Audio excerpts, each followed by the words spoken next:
we're going to attempt to grow some crystals. Yes. Okay, so maybe we'll do that now because it might need a bit of time. Yeah. So let's just quickly go into it. So we recently got in a whole heap of green stuff world. Yeah. So restocked, and we've got the liquid frost back in the stock.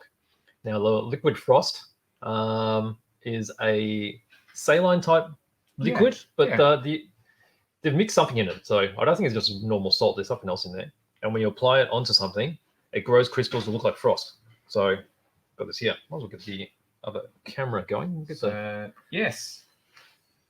Let's see when there's a zoomage. Nice. So this is what we prepared a few weeks ago. That's right. So you can see there. So you can imagine that. That's with the liquid applied, and over time it's grown into these crystals. Now they're pretty big now because basically what you do is after the second and third application, the crystals grow bigger. Okay, and there's a little bit here which were applied earlier and dried really quickly. So the quicker it dries, the smaller the crystals are going to be. So what I'm going to do now is I'm going to apply some, and then throughout the show we'll see what sort of crystals we get grown, if it can happen within this time. So let's just apply some here. I've already shaken this up, and we'll stick it on this corner here. Okay, I'll spread it out a bit, give it a chance to dry quickly, like across the hour, and we'll see what happens. So you only need a very tiny drop, isn't it? Yeah, it only needs a very little bit. So let's see. Is that going to focus up? Not too close. How's that? All right, so I've just applied it over here. So that's a little wet drop.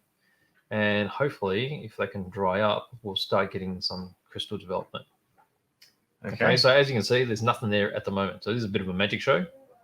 So last time we did it over the weekend from memory. Yes. And we left and there was hardly anything. Yep. And by the time we came back on Monday, it was this, effectively. Yeah, it was like a living organism. It was scary, really. Yeah. But I mean, that's pretty gigantic. That's pretty impressive. All right, so I'm just going to pop it aside and we'll keep going. And then towards the end, we'll have a closer look. Yeah, so we might just have a quick look at what's happened to my frost. Yes. See if anyone has any questions here. Pop this away. All right, so I've got my frost here. And look at that. Okay, so over 1 hour, it's grown a little bit. Let's get a bit closer. A second.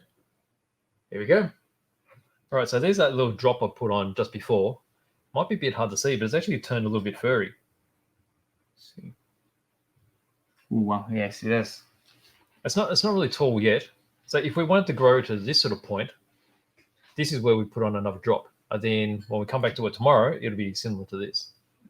So I guess it probably 1 hour for that thin coat. Yeah. So I guess you could do it after every hour, put on a few different coats, and then you can build and build. Yeah.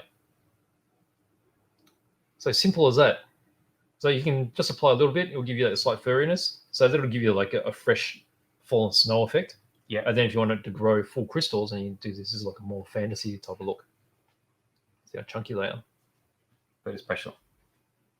It's amazing. I mean, you can see how long some of these are. There's like 5, 6, 7 mil. Some of these. Yeah, it's huge. So that's the liquid frost from Green Stuff.